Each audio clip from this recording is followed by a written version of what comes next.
ডমরু চরিত লিখেছেন ত্রৈলোক্যনাথ মুখোপাধ্যায়। ষষ্ঠ গল্প, পঞ্চম পরিচ্ছেদ।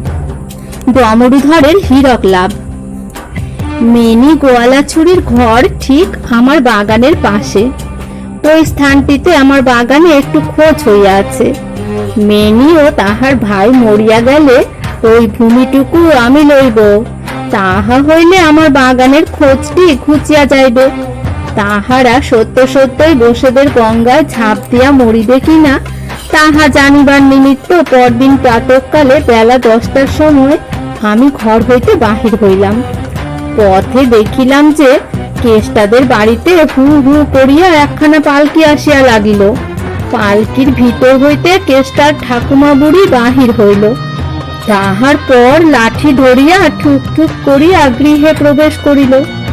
বুড়ি কোথায় গিয়াছিল ও কোথা হইতে আসিল তাহা জানিবার নিমিত্ত আমি সে স্থানে যাইলাম। শুনিলাম যে গোবর্ধনপুর হইতে একজনদের বউ লইয়া একখানা পালকি নিশ্চিন্তপুর গিয়াছিল। বউ রাখিয়া খালি পালকি সন্ধ্যার পর ফিরিয়া নেপালের দোকানে পালকি রাখিয়া বেহারাগণ তামাক খাইতেছিল। সেই সময় কেষ্টার ঠাকুরমা তেল লইতে দোকানে আসিতেছিল। বোড়ার ভিতরে থাকিয়া যে ন্যাংটা ভূতটা বলাই চিত্তিকে খাইতে গিয়াছিল, সেই ভূতটা আসিয়া কেষ্টার ঠাকুরমাকে ধাক্কা মারিয়া ফেলিয়া দিল। কিন্তু দোকানে অনেক লোক দেখিয়া কেষ্টার ঠাকুরমাকে লইয়া যাইতে পারিল না। তৎক্ষণাৎ সে বাতাসে মিশিয়া গেল।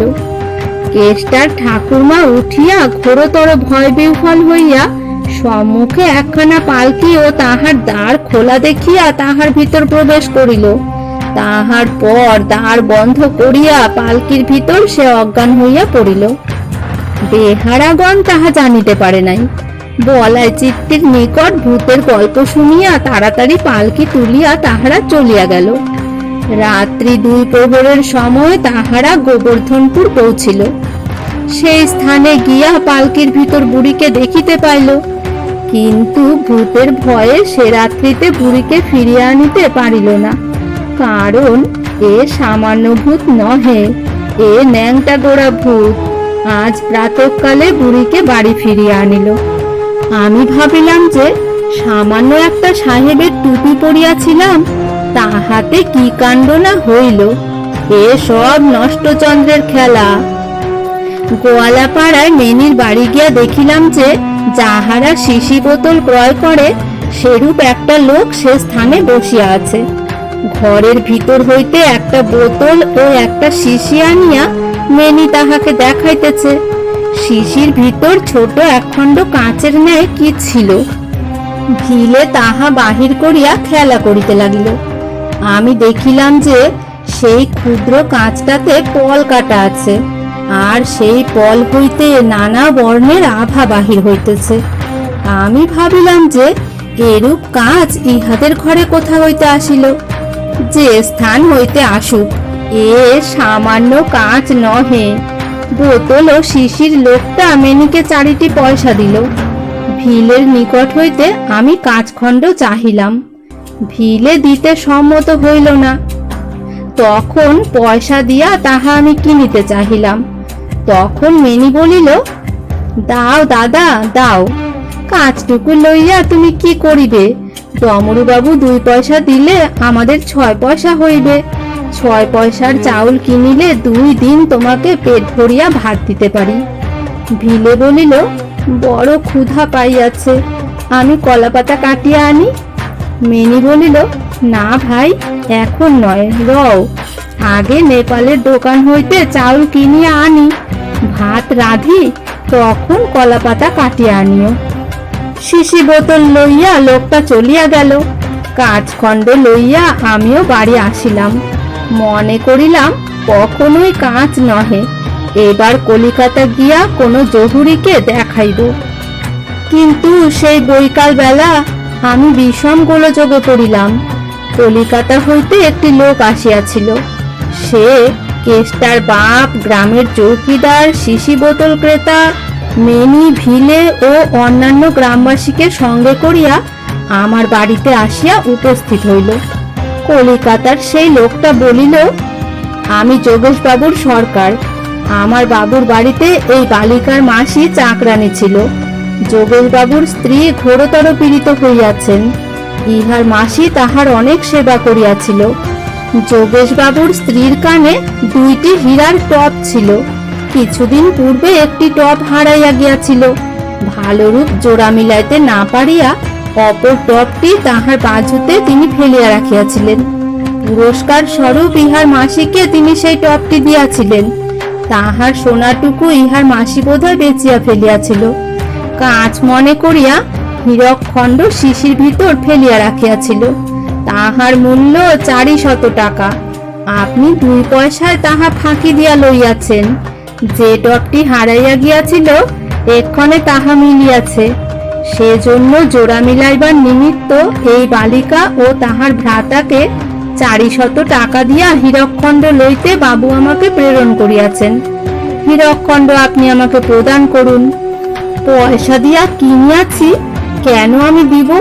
এইরূপ বলিয়া প্রথম আমি দিতে সম্মত হই নাই, কিন্তু পরে বুঝিলাম যে যোগেশ বাবু আমাকে সহজে ছাড়িবেন না।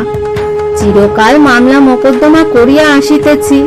মামলা মোকদ্দমা আমি বিলক্ষণ জানি।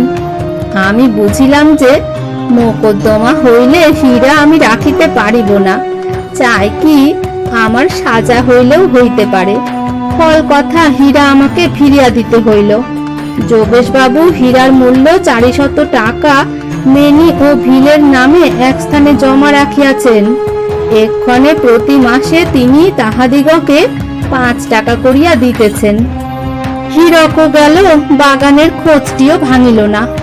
মনে আমার ঘোরতর দুঃখ হইল। মা দুর্গাকে ভর্ৎসনা করিয়া আমি বলিতে লাগিলাম, মা, কেন আমার এরূপ হরিষে বিষাদ করিলে? 400 টাকা আমার হাতে দিয়া কেন আবার কাড়িয়া লইলে? এবার হইতে আর মা তোমার আমি পূজা করিব না।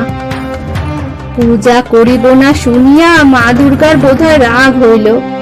আমাকে আক্রমণ করিবার নিমিত্ত পরদিন তিনি জরাসুরকে প্রেরণ করিলেন। কম্প দিয়া আমার জ্বর আসিল। 1 দিন গেল, 2 দিন গেল, জ্বর ক্রমেই বাড়িতে লাগিল। 3 দিনে আমি বেচুভুকে ডাকিতে পাঠাইলাম। বেচু জাতিতে কৈবর্ত। প্রথমে সে চাষ করিত, এখন কবিরাজ হইয়াছে। 4-5খানা গ্রামে বেচুর বিলক্ষণ প্রসার হইয়াছে।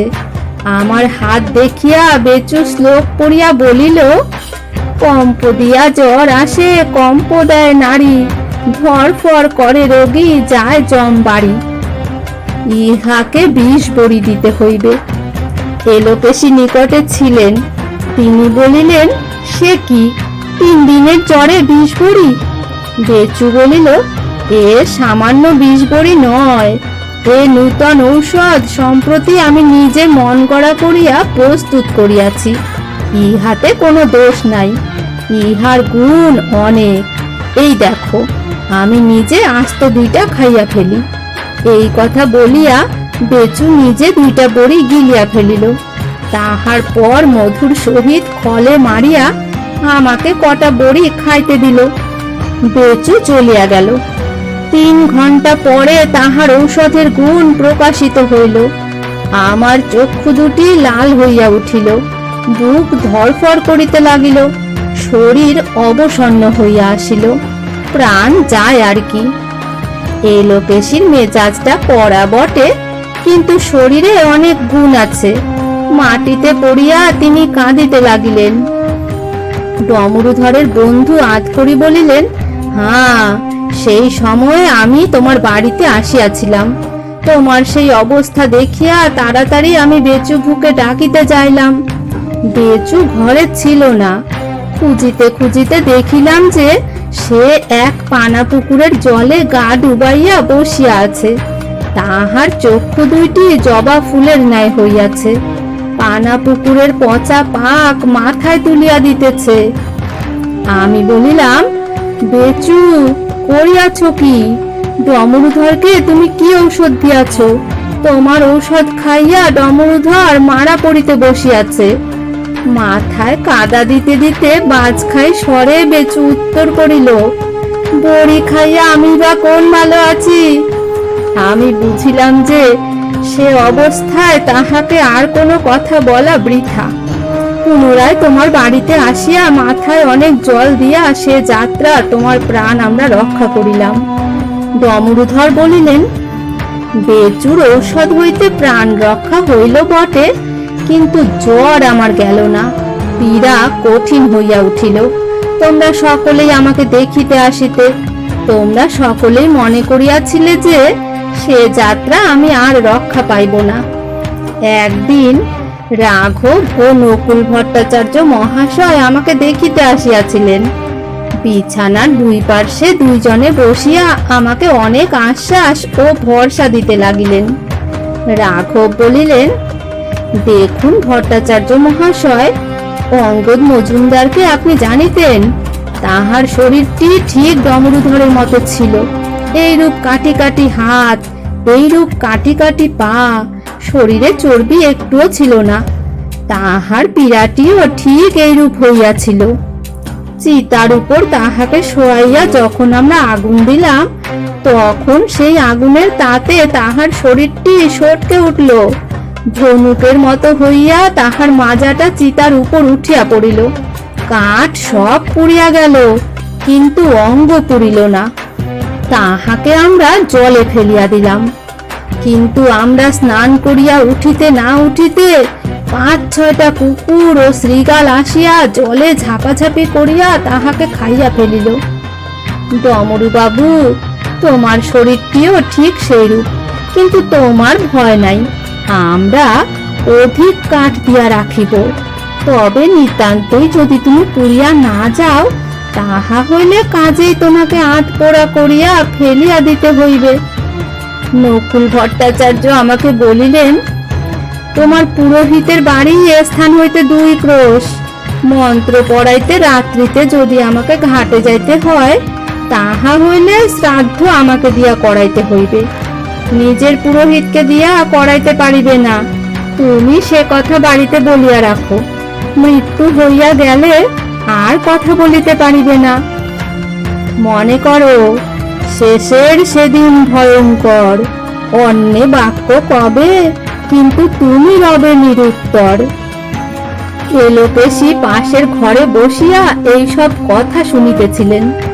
সহসা খ্যাংরা হস্তে উগ্র চণ্ডীর ন্যায় রণমূর্তিতে আসিয়া শস করিয়া এক ঘা নকুলের পিঠে বসাইয়া দিলেন। তাহার পর আর এক ঘা রাঘবের মাথায়।